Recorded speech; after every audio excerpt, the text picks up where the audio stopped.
सभी को जय गिरनारी। गुजरात राज्य के अहमदाबाद शहर से मात्र 30 या 35 किलोमीटर दूर एक ऐसी शख्सियत यहाँ पर विराजित है जिन्हें गिरनारी बापू के नाम से पूरा गुजरात और आसपास के कई राज्य जानते हैं। और आज हम उसी आश्रम की पवित्र भूमि पर आए हैं, यहाँ पर गिरनारी बापू के दर्शन करने के लिए। आप देख सकते हैं यहाँ पर यह आश्रम का परिसर है कितना बड़ा, लेकिन उससे भी कहीं ज़्यादा खूबसूरती यहाँ की साफ स्वच्छता को देखकर लगता है। आपको मैं पूरा आश्रम का व्यू यहाँ पर दिखाऊंगा। यहाँ पर परम पूज्य बापू विराजित रहते हैं। गुरुदेव को गिरनारी बापू के नाम के साथ में सम्मोहन गुरु के नाम से भी यहाँ पर जाना जाता है। और यह आश्रम का परिसर है और यह गुरुदेव का अखंड धुना और यह गुरुदेव की कार है। और हमारे गुरुदेव को कुत्तों से बहुत प्यार है और यहाँ पर कई सारे कुत्ते कितने आनंद के साथ में निर्भीक होकर रहते हैं, देख लीजिएगा आप। एक सुंदर सा आम का पेड़ और ये आश्रम का व्यू। आश्रम के व्यू के साथ में मैं यहाँ पर आपको दिखाना चाहूँगा कि जैसे ही हम अंदर एंट्री करते हैं, आपको यहाँ की जो एक ऊर्जा है, जो सकारात्मक ऊर्जा, वो अपनी ओर आकर्षित करती है।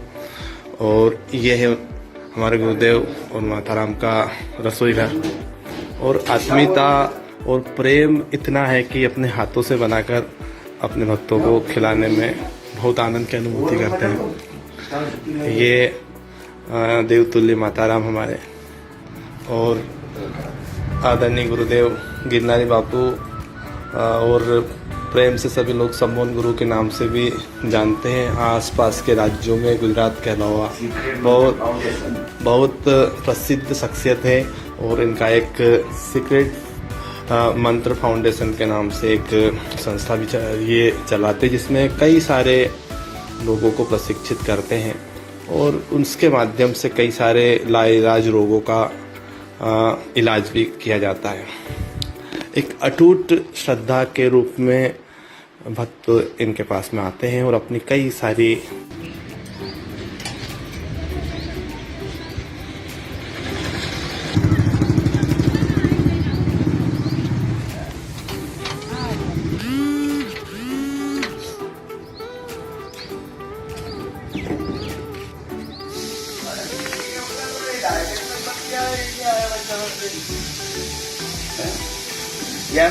शूटिंग चालू कर दिया है, मेरा भी ले लिया, काली कुतिया का भी ले ले, बोलता क्यों नहीं?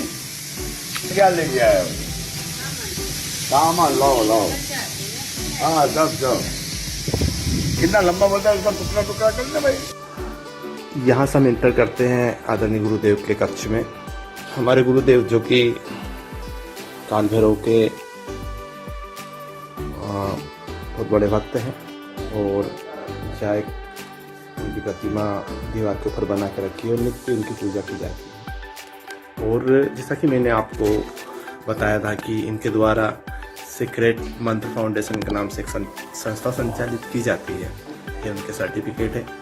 और गुरुदेव एक मास्टर लेवल टीचर के रूप में सभी को ट्रेन करते हैं। ये गुरुदेव का अपने ज़माने के टाइम का एक फ़ोटो है। और यहाँ से आप जैसे कि देख पा रहे हैं कि यहाँ का शयन कक्ष भी है, ये पूरा रूम। और ये हमारे देवी स्वरूप माता राम, आपके चरणों में मेरा कोटि कोटि प्रणाम माता राम।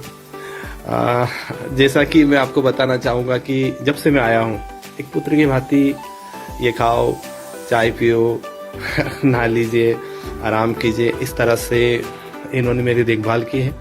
मैं यहाँ पर सच में बताता हूँ कि यहाँ आकर मैं एक इतनी स्वर्ग की अनुभूति यहाँ पर कर रहा हूँ। मैं 350-400 किलोमीटर से आया हूँ, लेकिन थकान मुझे जरा भर भी महसूस नहीं, क्योंकि इन लोगों का इतना आशीर्वाद है, इतना प्रेम रखते हैं ये लोग कि मैं धन्य हो गया हूँ।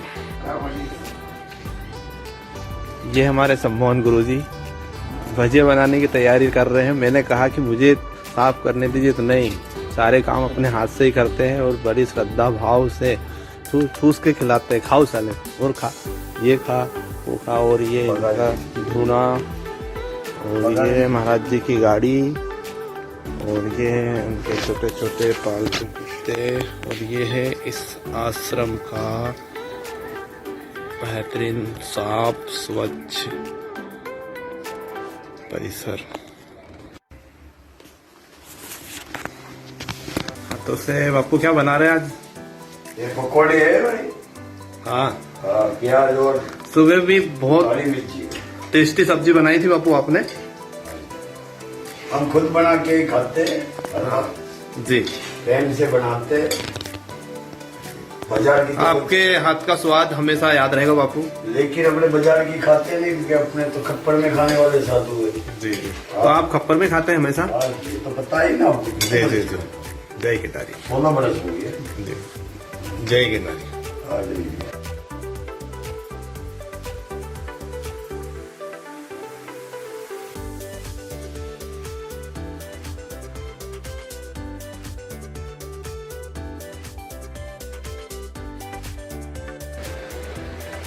सभी को जय गिरनारी।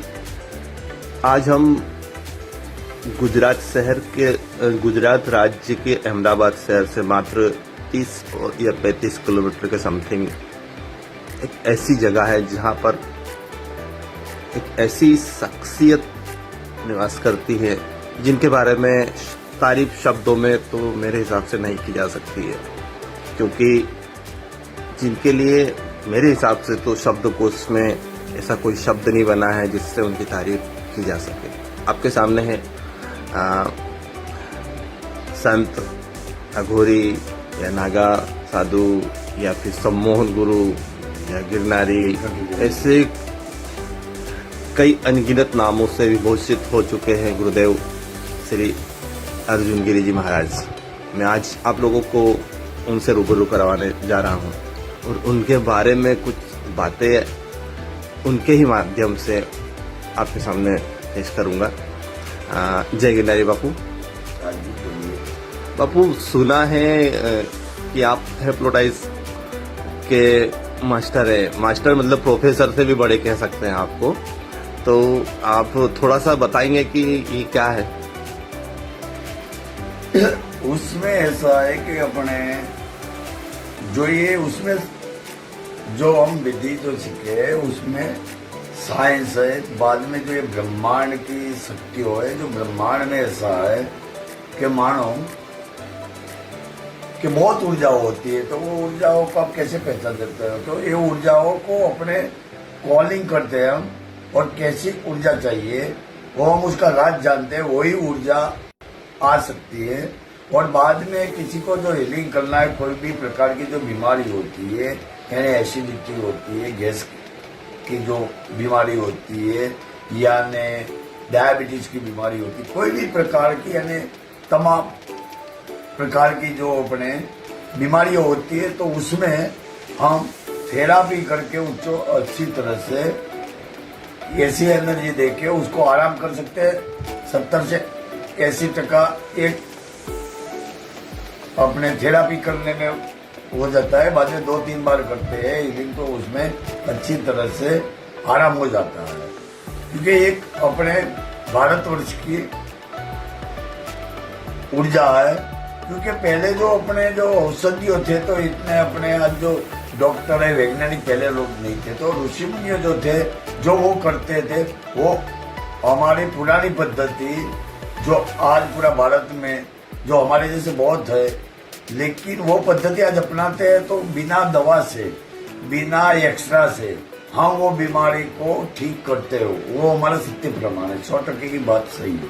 तो बापू, ये जैसे बता रहे हैं आप कि इतनी सारी बीमारी को सही किया जा सकता है, या फिर ऐसा भी कहा जाता है कि हमारा जो भारतवर्ष देश है, ये पूर्व में संपूर्ण देश, ये सब चीजें कहीं ना कहीं यहाँ से निकलकर विदेशों में चली गई और विदेशी लोग इसी हमारी विद्या को सिखाने हमारे देश के लोगों को बुलाते हैं या फिर उनको सिखाते हैं, कहीं ना कहीं ये हमारे देश की विद्या है क्या?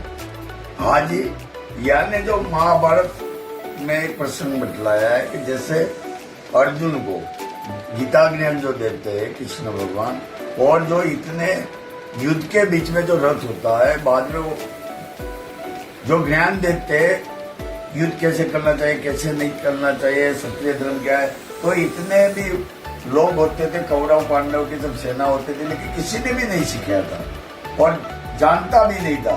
तो ये जो बात है, तो ये सब होते हुए भी किसी ने अर्जुन को और अपने कृष्ण को देखा नहीं कि क्या संवाद चलता है, तो भी वो अपने 16 कला के जो ईश्वर बोलते हैं, जो भगवान बोलते हैं कृष्ण, तो अपने 5000 वर्ष पहले की वो विद्या है, वो कृष्ण ने जो सम्मोहन करके जो अर्जुन को गीता का ज्ञान दिया था, दूसरे को किसी को पता ही नहीं था। तो कहने का मतलब है वो सम्मोहन था, वो दूसरे देशों में घूम लिया, इंडोनेशिया में, पश्चिम देशों में घूमिया, लेकिन फिर से अपने हिंदुस्तान में आया घूम के, लेकिन आज वो चल रहा है। लेकिन वो पुरानी अपनी पद्धति है 5000 वर्ष पहले की, जो कृष्ण ने जो इंट्रोड्यूस करते थे, और वही सम्मोहन भी करते थे कि यानी मानो कि कहीं भी जाते थे, लेकिन आपने कृष्ण की जो कथा में जो आप सुनते हो, आप जानते हो, लेकिन राम कभी भी कुछ होते थे तो ऐसे निराश होते थे, लेकिन कृष्ण कभी भी जीवन के अंदर जो वो होते थे, कभी ये लोगों ने सबको ज्ञान दिया कृष्ण भगवान ने। तो कृष्ण भगवान जो होते थे खेल समझ के ही सब काम करते थे, वो कोई काम को काम नहीं समझते थे। आज के समय में जो अपने हिंदुस्तान में ऐसे अच्छे अच्छे भगवान बन गए हैं, जो आपको बहुत ज्ञान दिया है गीता में, लेकिन अपने इसलिए लाचार हो जाते हैं, बीमार हो जाते थे, बाद में थक जाते हैं। उसका कारण वो होता है क्योंकि अपने काम को काम समझते, खेल नहीं समझते। कभी भी आप खुद ऐसा विचार करके देखो कि काम को खेल समझोगे तो आपको थकावट नहीं होगी। कहने का मतलब जो बच्चा होता है हर दिन दौड़ दौड़ करता है, लेकिन वो थकता नहीं है, क्योंकि वो काम नहीं समझता है, वो अपने खेल समझता है। लेकिन ऐसे बच्चे जो होता है, जो वो समझता है हिसाब करो तो आपको थकावट नहीं लगेगी। इसलिए जीवन में कोई भी काम करने से पहले आप उसको खेल समझो, जैसे कृष्ण भगवान ने बतलाया था और वो जानते थे, वो खेल ही करते थे, कभी काम नहीं समझे। अपने आज काम कर समझते हैं, करते हैं काम। तो कहने का मतलब इसलिए अपने थकते हैं और हजारों बीमारियां इसलिए लगी हुई है क्योंकि थकावट आप मानसिक रूप से भी होती है, शरीर रूप से होती है। बहुत गूढ़ रहस्य की बात है। जैसा कि आपने बताया कि कहने का मतलब अगर आपको अपनी शक्तियों के बारे में पता है तो आप हर चीज हासिल कर सकते हैं। और रही बात मानसिक रूप से थकान की या शारीरिक रूप से थकान की, अगर आपको ऐसा संत अगर आपको ट्रेनिंग करे या फिर आप इनसे के माध्यम से सीखे तो निश्चित रूप से कहीं न कहीं हम हर चीज का समाधान प्राप्त करें। ये थे हमारे पूजनीय गुरुदेव बापू गिरनारी, सम्मोहन गुरु के रूप में जाने जाते हैं आजकल। बापू बहुत बहुत धन्यवाद। ईश्वर से यही प्रार्थना है और आपसे विनती है कि आप जो भी भक्त आपके पास में आए उन्हें आप संपूर्ण अपना आशीर्वाद प्रदान करें। जय गिरनारी।